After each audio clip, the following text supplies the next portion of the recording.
Hello ವಿದ್ಯಾರ್ಥಿಗಳೇ, ಈ ಒಂದು ವಿಡಿಯೋದಲ್ಲಿ ನಾವು ನಿಮ್ಮ BCom third semester principles of financial management ಇದರಲ್ಲಿ ಬರುವಂತಹ ಮೊದಲನೇ ಸೆಕ್ಷನ್ 2 ಅಂಕದ ಪ್ರಶ್ನೆ. ಇದಕ್ಕೆ ಸಂಬಂಧಪಟ್ಟಂತೆ ಕನ್ನಡದಲ್ಲಿ ಯಾವ ರೀತಿ ಉತ್ತರವನ್ನು ಬರೀಬೇಕು ಅನ್ನೋದ್ರ ಬಗ್ಗೆ ಡಿಸ್ಕಷನ್ ಮಾಡೋಣ. ಪ್ರಶ್ನೆನ ಕನ್ನಡದಲ್ಲಿ ನೀವು ಥಿಯರಿನ ಬರಿಬೋದು, ಪ್ರಾಬ್ಲಮ್ಸ್ನ ನೀವು ಇಂಗ್ಲೀಷ್ನಲ್ಲಿ ಸಾಲ್ವ್ ಮಾಡುವುದು. ಇದಕ್ಕೆ ಯಾವುದೇ ಯೂನಿವರ್ಸಿಟಿ ಅಡೆತಡೆಗಳು ಇರೋದಿಲ್ಲ. ನೀವು ಎರಡೂ ಮಾಧ್ಯಮವನ್ನು ಬಳಸಿ ಒಂದೇ ಪತ್ರಿಕೆಯಲ್ಲಿ ಉತ್ತರವನ್ನು ಬರಿಬೋದು. ಈಗ ನಾವು ಚರ್ಚೆ ಮಾಡ್ತಾ ಇರೋದು 2 ಅಂಕದ ಪ್ರಶ್ನೆಗಳನ್ನ ಚರ್ಚೆ ಮಾಡ್ತಾ ಇದ್ದೀವಿ. 2 ಅಂಕದಲ್ಲಿ ಒಟ್ಟು 10 ಪ್ರಶ್ನೆಗಳಿರುತ್ತೆ. ಅದರಲ್ಲಿ 3 ಪ್ರಶ್ನೆಗಳು ಲೆಕ್ಕ ಕೊಡ್ತಾರೆ ಮತ್ತು ಇನ್ನು ಉಳಿದ 7 ಪ್ರಶ್ನೆಗಳು ಥಿಯರಿ ಇರುತ್ತೆ. ಆ 7 ಪ್ರಶ್ನೆಯಲ್ಲಿ ಒಂದು ಪ್ರಶ್ನೆ ಎಕ್ಸ್ಪ್ಯಾಂಡ್ ವಿಸ್ತರಿಸಿ ಇರುತ್ತೆ. ಇನ್ನು ಉಳಿದ 6 ಪ್ರಶ್ನೆಗಳು ನಾವಿಲ್ಲಿ ವಿವರಿಸುವಂಥ 15 ಪ್ರಶ್ನೆಗಳೇನಿದೆ ಆ 15 ಪ್ರಶ್ನೆಯಲ್ಲಿ ನಿಮಗೆ 2 ಅಂಕದ ಪ್ರಶ್ನೆಗಳು ಪೇಪರ್ನಲ್ಲಿ ಬರುತ್ತೆ. ಆದ್ದರಿಂದ ಈ 15 ಪ್ರಶ್ನೆಗಳನ್ನು ನೀವು ಸರಿಯಾಗಿ ನೋಡ್ಕೊಳ್ಳೋದು ಸೂಕ್ತವಾಗಿರುತ್ತೆ. ಈಗ 2 ಅಂಕದ ಪ್ರಶ್ನೆಗಳನ್ನ ಚರ್ಚೆ ಮಾಡ್ತಾ ಇದ್ದೀವಿ. ಕೆಳಗಡೆ ಡಿಸ್ಕ್ರಿಪ್ಷನಲ್ಲಿ ನಾವು ಮೆಂಬರ್ಶಿಪ್ ಲಿಂಕ್ನ ಕೊಟ್ಟಿದ್ದೀವಿ. ಆ ಮೆಂಬರ್ಶಿಪ್ ಲಿಂಕ್ನ ನೀವು ಜಾಯ್ನ್ ಆಗೋದ್ರಿಂದ ನಿಮಗೆ ಅಕ್ಯುರೇಟ್ ಕ್ವಶನ್ಸ್ಗಳು ಸಿಗುತ್ತೆ ಹಾಗೂ ನೋಟ್ಸ್ ಸಿಗುತ್ತೆ. ಅದೇ ರೀತಿಯಾಗಿ ಯಾವ ರೀತಿ ಓದಬೇಕು, ಹೇಗೆ ಶಾರ್ಟ್ಕಟ್ಟಾಗಿ ಓದಬೇಕು ಎಲ್ಲವನ್ನು ನಿಮಗೆ ವಿವರಿಸಿ ಹೇಳ್ತೀವಿ. ಇದರಿಂದ ನಿಮಗೆ ಓದಲು ಅನುಕೂಲ ಕೂಡ ಆಗುತ್ತೆ. ಈಗ ಮೊದಲನೇ ಪ್ರಶ್ನೆಯನ್ನು ನೋಡೋಣ. ಹಣಕಾಸಿನ ನಿರ್ವಹಣೆಯನ್ನು ವ್ಯಾಖ್ಯಾನಿಸಿ. What is financial management? ಬ್ರಾಕೆಟ್ನಲ್ಲಿ ಇಂಗ್ಲೀಷ್ನಲ್ಲಿ ಯಾಕೆ ಮೆನ್ಷನ್ ಮಾಡಿದ್ದೀನಿ ಈ ಕ್ವಶನ್ಗೆ ಅಂದರೆ, ಪ್ರಶ್ನೆ ಪತ್ರಿಕೆಯನ್ನು ಒಂದೊಂದು ಬಾರಿ ಇಂಗ್ಲೀಷ್ ಮಾಧ್ಯಮದಲ್ಲಿ ಮಾತ್ರ ಕೊಡ್ತಾರೆ. ಆಗ ನಿಮಗೆ ಕನ್ನಡದಲ್ಲಿ ಸ್ಟಡಿ ಮಾಡಿದವ್ರಿಗೆ ಸಮಸ್ಯೆ ಆಗಬಾರ್ದು. ಆದ್ದರಿಂದ ಕ್ವಶನ್ನ ನೀವು ಕನ್ನಡದಲ್ಲಿಯೂ ಇಂಗ್ಲೀಷಿನಲ್ಲಿ ಎರಡರಲ್ಲೂ ನೋಡ್ಕೋಬೇಕಾಗತ್ತೆ. ಇದರಿಂದ ನಿಮಗೆ ಉತ್ತರ ಬರೆಯೋದಕ್ಕೆ ಹಗರಾಗುತ್ತೆ. ಆದರೆ ಇಂಗ್ಲೀಷ್ನಲ್ಲಿದ್ದರೂ ಕೂಡ ಪ್ರಶ್ನೆ ಪತ್ರಿಕೆನ ನೀವು ಕನ್ನಡದಲ್ಲಿ ಉತ್ತರ ಬರಿಬೋದು. ಥಿಯರಿಗೆ ಯಾವುದೇ ಇಂಗ್ಲೀಷ್ ಮೀಡಿಯಂ ಕನ್ನಡ ಮೀಡಿಯಮ್ ಅನ್ನೋ ಆಬ್ಜೆಕ್ಷನ್ಸ್ ಇರೋದಿಲ್ಲ. ಈಗ ನಾವು ನೋಡ್ತಾ ಇರೋದು ಹಣಕಾಸಿನ ನಿರ್ವಹಣೆ ಎಂದರೇನು, ಫೈನಾನ್ಷಿಯಲ್ ಮ್ಯಾನೇಜ್ಮೆಂಟ್ನ ಮೀನಿಂಗ್ ನೋಡ್ತಾ ಇದ್ದೀವಿ. ಹಣಕಾಸಿನ ಕಾರ್ಯನಿರ್ವಹಣೆ ಎಂದರೆ ಯಾವುದೇ ಒಂದು ಉದ್ಯೋಗವನ್ನು ನಡೆಸಲು ಬೇಕಾಗುವ ಹಣ ಯೋಗ್ಯ ಸ್ಥಿತಿಯಲ್ಲಿ ಮತ್ತು ಕಡಿಮೆ ಖರ್ಚಿನಲ್ಲಿ ಸಂಗ್ರಹಿಸುವುದು, ಹಾಗೆ ಸಂಗ್ರಹಿಸಿದ ಹಣವನ್ನು ನಡೆಸಲಿರುವ ಉದ್ದಿಮೆಯ ಉದ್ದೇಶಕ್ಕೆ ಸಮರ್ಪಕವಾಗಿ ಬಳಸುವ ಪ್ರಕ್ರಿಯೆಗೆ ಹಣಕಾಸಿನ ನಿರ್ವಹಣೆ ಅಂತ ಕರಿತೀವಿ. ಇದರ ಅರ್ಥ ಏನಂದರೆ, ನಾವು ಯಾವುದಾದ್ರೂ ಒಂದು ಉದ್ದಿಮೆಗೆ ಹಣ ಬೇಕಾಗಿತ್ತಂದರೆ ಆ ಹಣವನ್ನು 2 ರೀತಿ ಯೋಗ್ಯ ರೀತಿಯಲ್ಲಿ ಸಂಗ್ರಹಿಸಬೇಕು, ಕಡಿಮೆ ಬಡ್ಡಿ ದರದಲ್ಲಿ ಸಂಗ್ರಹಿಸಬೇಕು. ಅಂದರೆ ಅದು ಹಣ ಲೀಗಲ್ ಆಗಿರಬೇಕು ಯೋಗ್ಯ ರೀತಿಯಲ್ಲಿ, ಮತ್ತು ಕಡಿಮೆ ಬಡ್ಡಿನಲ್ಲಿ ನಾವು ಸಂಗ್ರಹಿಸಬೇಕು. ಸಂಗ್ರಹಿಸಿದ ಹಣವನ್ನು ನಾವು ಉದ್ದಿಮೆಯ ಉದ್ದೇಶಕ್ಕಾಗಿಯೇ ಬಳಸಬೇಕು. ವೈಯಕ್ತಿಕವಾಗಿ ಅದನ್ನು ವೈಯಕ್ತಿಕ ಖರ್ಚುಗಳಿಗೆ ಬಳಸೋ ಹಾಗಿಲ್ಲ. ಉದ್ದಿಮೆಗಾಗಿ ಸಂಗ್ರಹಿಸಿದ ಹಣವನ್ನು ಉದ್ದಿಮೆಗೆ ಬಳಸಬೇಕು. ಈ ರೀತಿಯಾಗಿ ನೋಡಿಕೊಳ್ಳುವ ಪ್ರಕ್ರಿಯೆಗೆ ಹಣಕಾಸು ನಿರ್ವಹಣೆ ಅಂತ ಕರಿತೀವಿ. ಯೋಗ್ಯ ರೀತಿಯಲ್ಲಿ ಕಡಿಮೆ ಬಡ್ಡಿಯಲ್ಲಿ ಹಣ ಸಂಗ್ರಹಿಸುವುದು, ಸಂಗ್ರಹಿಸಿದ ಹಣವನ್ನು ಉದ್ದಿಮೆ ಉದ್ದೇಶಕ್ಕಾಗಿಯೇ ಬಳಸೋದು, ಇದನ್ನೇ ಹಣಕಾಸು ನಿರ್ವಹಣೆ ಅಂತ ಕರಿತೀವಿ. 2ನೇ ಪ್ರಶ್ನೆ, ಸಮಯ ಆಧಾರಿತ ಹಣದ ಮೌಲ್ಯ ಎಂದರೇನು? What is a time value of money? ಹಣದ ಸಮಯದ ಮೌಲ್ಯವು ಕಳೆದಂತೆ ಬದಲಾಗುತ್ತಾ ಹೋಗುತ್ತದೆ, ಅದು ಎಂದಿಗೂ ಸ್ಥಿರವಾಗಿರುವುದಿಲ್ಲ. ಇದಕ್ಕೇನೆ ಹಣದ ಸಮಯದ ಮೌಲ್ಯ ಎನ್ನುವರು. ಇದರ ಅರ್ಥ ಏನಂದರೆ, ಇವತ್ತಿನ ಹಣದ ಮೌಲ್ಯ ನಾಳೆಗೆ ಕಡಿಮೆಯಾಗುತ್ತೆ. ಇವತ್ತಿನ ಹಣದ ಮೌಲ್ಯ ನಿನ್ನೆಗೆ ಪರೀಕ್ಷೆ ಮಾಡಿದಾಗ ಹೆಚ್ಚಿರುತ್ತೆ. ಇದರ ಅರ್ಥ ಏನಂದರೆ, ಈಗ ಫಾರ್ ಎಕ್ಸಾಂಪಲ್ ನಮ್ಮ ಕಡೆ ಇರುವಂಥ 100 ರೂಪಾಯಿ ಹಣ, ಇವತ್ತಿನ 100 ರೂಪಾಯಿ ಹಣ ಒಂದು 5 ವರ್ಷ ಬಿಟ್ಟಾಗ ಅದರ ಮೌಲ್ಯ ಕಡಿಮೆ ಆಗಿರುತ್ತೆ. ಇದೇ 100 ರೂಪಾಯಿ ನೀವು 5 ವರ್ಷದ ಹಿಂದೆ ಹೋದರೆ ಹೆಚ್ಚಿರುತ್ತೆ. ವಸ್ತುಗಳನ್ನು ಖರೀದಿಸುವ ಶಕ್ತಿ ಹಣಕ್ಕೆ ಹೆಚ್ಚಾಗ್ತಾ ಹೋಗೋದು, ಕಡಿಮೆ ಆಗ್ತಾ ಹೋಗೋದು. ಹೀಗೆ ಸಮಯ ಕಳೆದಂತೆ ಹಣದ ಸ್ಥಿತಿ, ಹಣದ ಶಕ್ತಿ ಬದಲಾಗುವುದನ್ನು ಸಮಯ ಆಧಾರಿತ ಹಣದ ಮೌಲ್ಯ ಅಂತ ಕರಿತೀವಿ. 3ನೇ ಪ್ರಶ್ನೆ, ಲಾಭ ಗರಿಷ್ಠೀಕರಣ ಎಂದರೇನು? What is profit maximisation? ಯಾವುದೇ ವ್ಯವಹಾರದಲ್ಲಿ ತೊಡಗಿರುವ ಸಂಸ್ಥೆಯ ಮುಖ್ಯ ಉದ್ದೇಶ ಆದಷ್ಟು ಲಾಭ ಗಳಿಸುವುದು. ಲಾಭ ಗಳಿಕೆ ಉದ್ದೇಶದಿಂದ ಪ್ರತಿಯೊಂದು ವ್ಯವಹಾರ ಸ್ವಾಭಾವಿಕವಾಗಿ ಇರುತ್ತದೆ. ಒಂದು ವ್ಯವಹಾರಿಕ ಸಂಸ್ಥೆ ಲಾಭ ಗಳಿಸುವಿಕೆಯು ಅದರ ದಕ್ಷತೆಯ ಪ್ರತೀಕ. ಹೆಚ್ಚು ಲಾಭ ಬರುತ್ತಿದ್ದರೆ ಒಂದು ವೇಳೆ ಏನಾದರೂ ಅಪಾಯ ಎದುರಾದಾಗ ಅನ್ವಯವಾಗುವಂತಹ ಅಥವಾ ಉಂಟಾಗಬಹುದಾದಂತಹ ನಷ್ಟಗಳನ್ನು ಅದು ಬಗೆಹರಿಸುತ್ತೆ. ಹೆಚ್ಚು ಲಾಭವನ್ನು ಗಳಿಸಿದ್ದರೆ ಅದು ಉದ್ಯೋಗದಲ್ಲಿ ಎದುರಾಗುವ ನಷ್ಟದ ಬಾಬ್ತುಗಳನ್ನು ಎದುರಿಸಲು ಶಕ್ತಿಯನ್ನು ನೀಡುತ್ತದೆ. ಇದನ್ನೇ ಲಾಭದ ಗರಿಷ್ಠೀಕರಣ ಅಂತ ಕರಿತೀವಿ.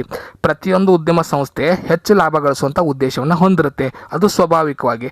ಯಾಕೆ ಈ ರೀತಿಯಾದ ಉದ್ದೇಶವನ್ನು ಹೊಂದಿರುತ್ತಂದರೆ, ಮುಂದೆ ಬರಬಹುದಾದಂಥ ಅನಿರ್ದಿಷ್ಟ ಕಾರಣಗಳು. ಫಾರ್ ಎಕ್ಸಾಂಪಲ್, ಈಗ ಕಾಂಪಿಟೇಟರ್ಸ್ ಬರ್ತಾರೆ, ಅಥವಾ ಸರ್ಕಾರದ ಯಾವುದೋ ಒಂದು ಕಾನೂನು ಬರುತ್ತೆ, ಅಥವಾ ಏನಾದರೂ ಪ್ರಕೃತಿ ವಿಕೋಪಗಳಾಗುತ್ತೆ.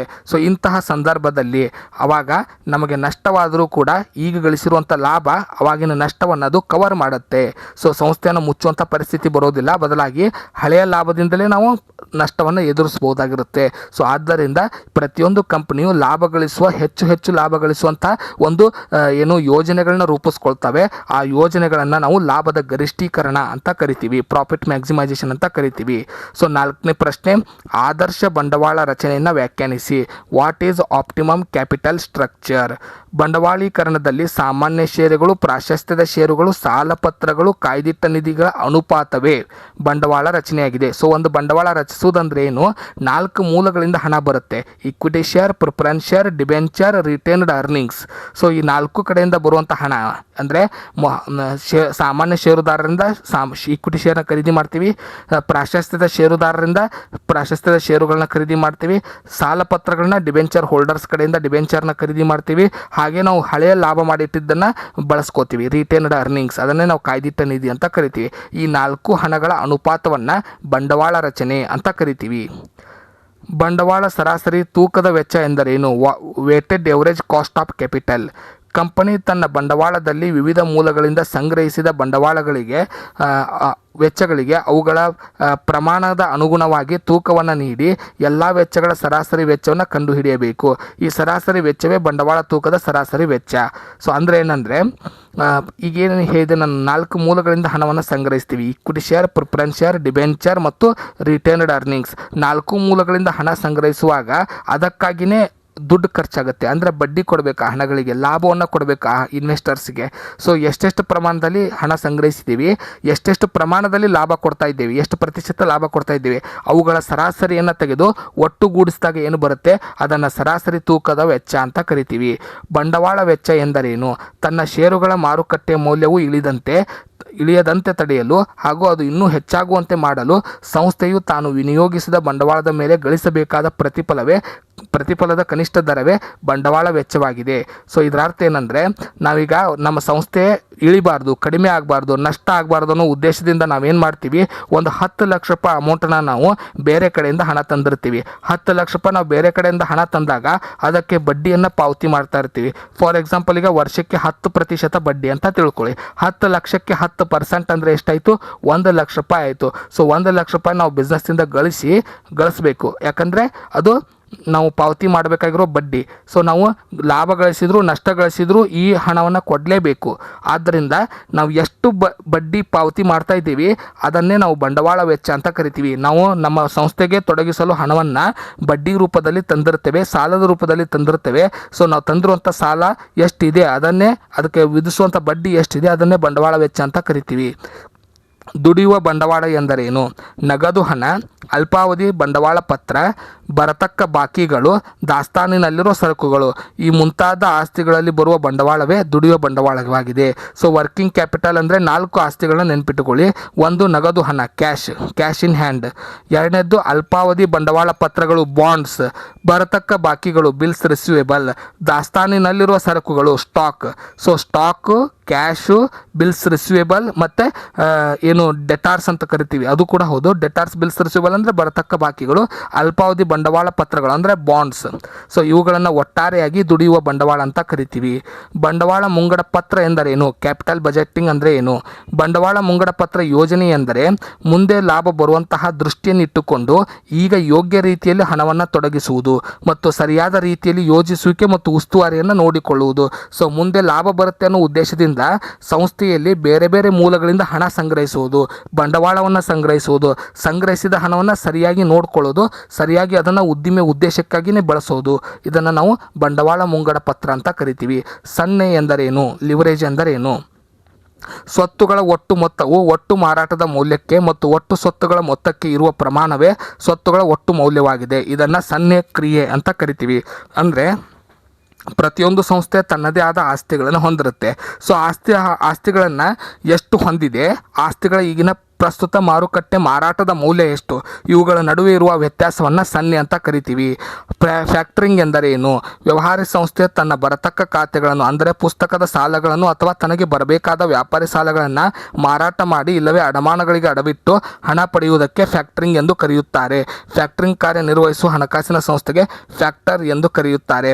ಅಂದರೆ ಒಂದು ಉದ್ಯಮ ಸಂಸ್ಥೆ ಯಾವುದೋ ಒಂದು ಗ್ರಾಹಕನಿಗೆ ಒಂದು 10 ಲಕ್ಷ ರೂಪಾಯಿದು ಕ್ರೆಡಿಟ್ ಉದ್ರಿ ರೂಪದಲ್ಲಿ ಸರಕುಗಳನ್ನ ಕೊಟ್ಟಿರುತ್ತೆ. ಆ ಹಣ ಬರೋದ್ರ ಮೊದಲೇ ಇವ್ರಿಗೆ ಹಣದ ಅವಶ್ಯಕತೆ ಬೀಳುತ್ತೆ. ಆಗ ಇವ್ರು ಏನು ಮಾಡ್ತಾರೆ, ತಮಗೆ ಬರಬೇಕಾಗಿರುವಂಥ ಈ ಕ್ರೆಡಿಟ್ ಅಮೌಂಟ್ ಏನಿದೆ ಇದಕ್ಕೆ ಇರುವಂಥ ಪ್ರೂಫ್ಗಳನ್ನು ಕೊಟ್ಟು ಇನ್ನೊಂದು ಸಂಸ್ಥೆಯನ್ನು ಹಣ ಪಡ್ಕೊಳ್ಳುತ್ತೆ. ಸೊ ಆ ಹಣ ಬಂದ ನಂತರ ಇವ್ರಿಗೆ ಅವರು ಬಡ್ಡಿ ಸಮೇತ ಅದಕ್ಕೆ ಹಣ ರಿಟರ್ನ್ ಮಾಡ್ತಾರೆ. ಇದನ್ನೇ ಫ್ಯಾಕ್ಟರಿಂಗ್ ಅಂತ ಕರಿತೀವಿ. ದುಡಿಯುವ ಬಂಡವಾಳದ ಬದಲಾವಣೆಯ ಕಾರಣಗಳನ್ನು ತಿಳಿಸಿ. ಸೊ ದುಡಿಯುವ ಬಂಡವಾಳ ಏಕೆ ಬದಲಾಗುತ್ತೆ, ಅದಕ್ಕೆ 2 ಕಾರಣ ಬರೀಬೇಕಾಗತ್ತೆ. ಸಮರ್ಪಕ ಮಟ್ಟದಲ್ಲಿ ದುಡಿಯುವ ಬಂಡವಾಳವನ್ನು ಕಾಯ್ದುಕೊಳ್ಳುವುದು, ಬೇಡಿದಷ್ಟು ಪ್ರಮಾಣದಲ್ಲಿ ಸಾಕಷ್ಟು ಹಣವನ್ನು ಒದಗಿಸುವುದು. ಬಂಡವಾಳ ಪಡಿತರ ಎಂದರೇನು, ಕ್ಯಾಪಿಟಲ್ ರೇಷನಿಂಗ್ ಅಂದ್ರೇನು? ನಿರ್ದಿಷ್ಟ ಅವಧಿಯಲ್ಲಿ ವಿನಿಯೋಗವಾದ ಸಲುವಾಗಿ ಲಭ್ಯವಿರುವ ಬಂಡವಾಳದ ಮೇಲೆ ಮುಂಗಡ ಪತ್ರ ಗರಿಷ್ಠ ಮಿತಿಯನ್ನು ಅಥವಾ ನಿರ್ಬಂಧವನ್ನು ಹಾಕದಿದ್ದರೆ ಆಗ ಬಂಡವಾಳ ಪಡಿತರವನ್ನು ಕೈಗೊಳ್ಳಬೇಕಾಗುತ್ತದೆ.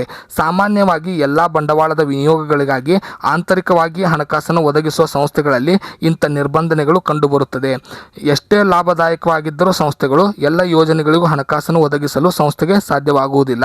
ಏಕೆಂದರೆ ನಿರ್ದಿಷ್ಟ ಅವಧಿಯಲ್ಲಿ ಸಂಸ್ಥೆಯು ಲಾಭದಾಯಕ ಯೋಜನೆಗಳಲ್ಲಿಯೇ ಅತಿ ಹೆಚ್ಚು ಲಾಭದಾಯಕ ಯೋಜನೆಯನ್ನು ಮಾತ್ರ ಆಯ್ದುಕೊಳ್ಳಬೇಕಾಗುತ್ತದೆ, ಉಳಿದವುಗಳನ್ನು ತಿರಸ್ಕರಿಸಬೇಕಾಗುತ್ತದೆ. ಸೊ ಇದನ್ನೇ ಏನಂತ ಕರೀತಾರೆ, ಬಂಡವಾಳದ ಪಡಿತರ ವ್ಯವಸ್ಥೆ ಅಂತ ಕರೀತಾರೆ. ಸೊ ಇದರ ಅರ್ಥ ಏನಂದರೆ, ನಮ್ಮ ಕಡೆ ಈಗ 10 ಲಕ್ಷ ರೂಪಾಯಿ ಮೌಲ್ಯದ ಹಣ ಇದೆ. ಸೊ 10 ಲಕ್ಷ ರೂಪಾಯಿ ಬಂಡವಾಳ ಇದೆ.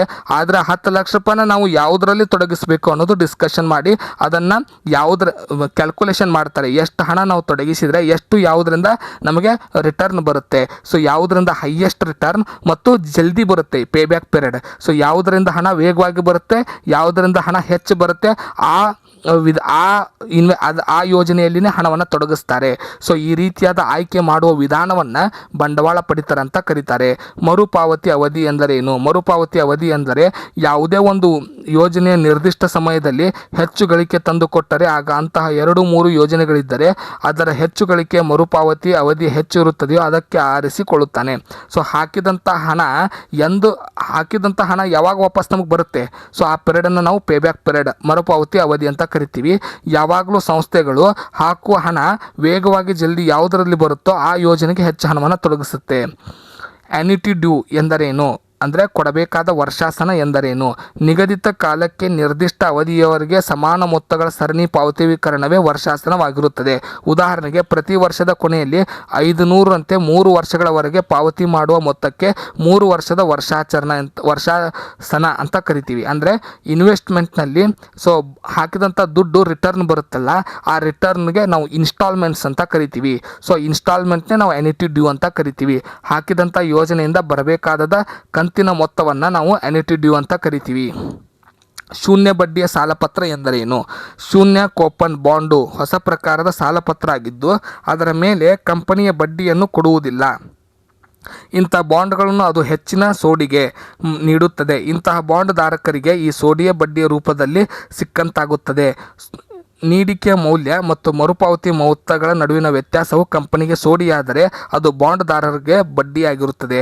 ಕಂಪನಿ ನೀಡುವ ಹೆಚ್ಚಿನ ಪ್ರಮಾಣದ ಆಳವಾದ ಸೋಡಿಯ ಬಾಂಡ್ಗಳು, ಇದನ್ನು ನಾವು ಜೀರೋ ಇಂಟ್ರೆಸ್ಟ್ ಡಿಬೆಂಚರ್ ಅಂತ ಕರಿತೀವಿ. ಶೂನ್ಯ ಬಡ್ಡಿದರ ಬಾಂಡ್ ಅಂದ್ರೇನು? ಇದಕ್ಕೆ ಮೊದಲೇ ಯಾವುದೇ ರೀತಿಯಾದ ಬಡ್ಡಿ ನಿಗದಿಯಾಗಿರುವುದಿಲ್ಲ. ಬದಲಾಗಿ ಹಣ ಸಂಗ್ರಹಿಸುವಾಗ ಇವುಗಳಿಗೆ ಹೂಡಿಕೆದಾರರಿಗೆ ಡಿಸ್ಕೌಂಟ್ ಸೋಡಿಯನ್ನು ಕೊಡ್ತಾರೆ. ಫಾರ್ ಎಕ್ಸಾಂಪಲ್, ಈಗ ಒಂದು ಕಂಪನಿ 10,000 ರೂಪಾಯಿ ಹಣವನ್ನು ಸಂಗ್ರಹಿಸಬೇಕಂತ ನಿರ್ಧಾರ ಮಾಡಿದೆ. ಆ 10,000 ರೂಪಾಯಿ ಹಣವನ್ನು ಸಾಲ ಪತ್ರಗಳ ಮೂಲಕ, ಡಿಬೆಂಚರ್ ಮೂಲಕ ಸಂಗ್ರಹಿಸಬೇಕಂತ ಮಾಡಿದೆ. 10,000ಕ್ಕೆ ಯಾವುದೇ ರೀತಿಯ ಬಡ್ಡಿ ಕೊಡೋದಿಲ್ಲ ಅನ್ನೋದನ್ನು ತಿಳಿಸಿರುತ್ತೆ. ಆದರೆ ಏನು ಮಾಡುತ್ತೆ, 10,000 ಇನ್ವೆಸ್ಟ್ ಮಾಡುವಂಥ ವ್ಯಕ್ತಿಗೆ 9,000 ಇನ್ವೆಸ್ಟ್ ಮಾಡೋದಕ್ಕೆ ಹೇಳುತ್ತೆ.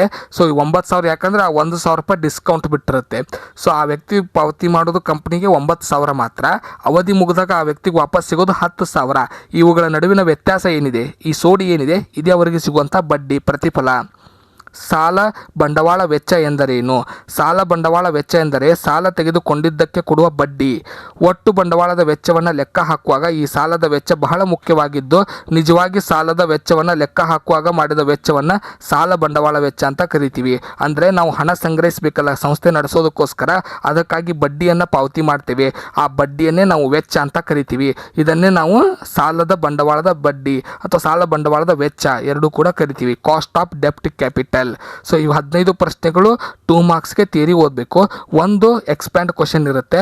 So EBIT, earning before interest and tax, profit before tax PBT, ROI, return on investment, EPS, earning per share, NPV, net present value, IRR, internal rate of return. ಈ 6 ಎಕ್ಸ್ಪ್ಯಾಂಡ್ ವಾಕ್ಯಗಳನ್ನ ನೀವು ನೋಡ್ಕೋಬೇಕಾಗತ್ತೆ. ಇದಿಷ್ಟು ನಿಮಗೆ ಇರುವಂತಹ ಮುಖ್ಯ ಪ್ರಶ್ನೆಗಳು. ಸೊ ಮುಂದಿನ ವಿಡಿಯೋದಲ್ಲಿ 5 ಮತ್ತು 15 ಅಂಕಕ್ಕೆ ಸಂಬಂಧಪಟ್ಟಂಥ ಏನು ಥಿಯರಿ ಕ್ವಶನ್ಸ್ ಇರುತ್ತೆ ಅದರ ಬಗ್ಗೆ ವಿವರಣೆಯನ್ನು ನೋಡೋಣ. ಧನ್ಯವಾದಗಳು.